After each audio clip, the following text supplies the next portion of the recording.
I put up the camera sometimes around just about knee height. And then when I'm ready to go, the fun part about it is always testing to make sure that it's detecting the animal where you'd like it to in the field of view.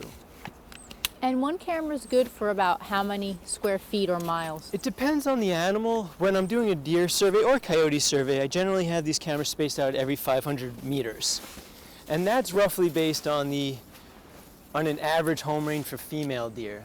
And so now you just look very awkward, pretending to simulate the animal's movement. And you can see that red light. That red light goes off every time it detects my movement.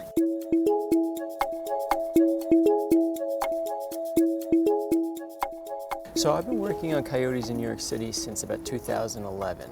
And the reason that started was basically coyotes are new to New York. This is just basically the end of a journey. So coyotes over the last 200 years have been moving east from their ancestral lands of west of the Mississippi. They're traditionally a plains species. But over the last 150, 200 years, they've been moving their way east, largely in response to the fact that there is no other top predator in the Northeast. We used to have cougars, or mountain lions. We used to have the eastern wolf, and because of us, we don't have those anymore. So nature really does bore a vacuum. Now, how many coyotes are there in the city? What we can tell you is that the Bronx is where you find the most stable coyote population. Some you hear about on TV, some you don't. Something you don't see every day here in New York City, a coyote in a city park. It was spotted running around Crotona Park in the Bronx, and that is where police captured the animal. We have been able to document breeding in the north part of the Bronx, where we have the largest parks, and also a little bit in more of the suburban areas on that border the Hudson River. Queens, I can tell you how many we have, and it's one. And one single lonely individual.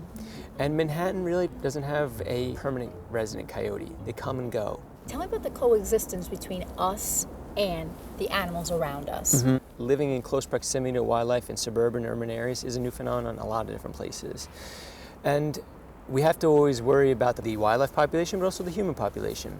I would say with regard to our own safety, when it comes to coyotes, there truly is very little risk living around coyotes if we keep them wild, if we don't feed them. Because if you're feeding cats, you're feeding the raccoons, you're feeding the skunks, and you're feeding potentially coyotes. Now with that said, homeowners would have to take some certain precautions, especially if they have pets. Small dogs that are tethered outside, kept on a leash. Coyotes, dogs, they're both canids. And as a result, when the coyote comes through and here's a little dog that can't back down because it's tied up, that is a threat to the coyote. It's like, this is my property. On average, 4 million people are attacked by dogs every year. The last attack on a human in the tri-state area is 2010, by coyote, to put that in perspective. In 2012, 37 people died in the United States from a dog attack. No one has ever died from a coyote attack in New York State. But I'm the first to understand that everybody will fear what they don't know. And so part of our job with this research project is not just to find out how many coyotes there are or where they live or where they travel, but it's also to introduce it to the city.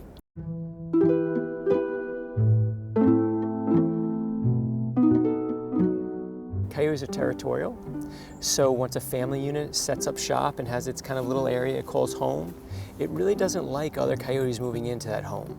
So that regulates the population. It can't get that high. And how can people see coyotes not as pests in their homes, in their backyards? There's potential benefits for living with a predator like the coyote. They may help to regulate the deer population. They may help to regulate the rodent population. And if people are aware of coyotes, the potential for living with them, and keep them wild by not intentionally feeding them, I think there will be very few instances of negative interaction. A greener city means a city with more biodiversity.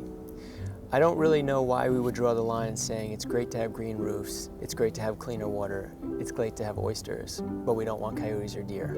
To me, it's just fulfilling the story. And if 10 years from now, we have coyotes in more parks and there's no negative interaction with people, I think we have a richer city for it.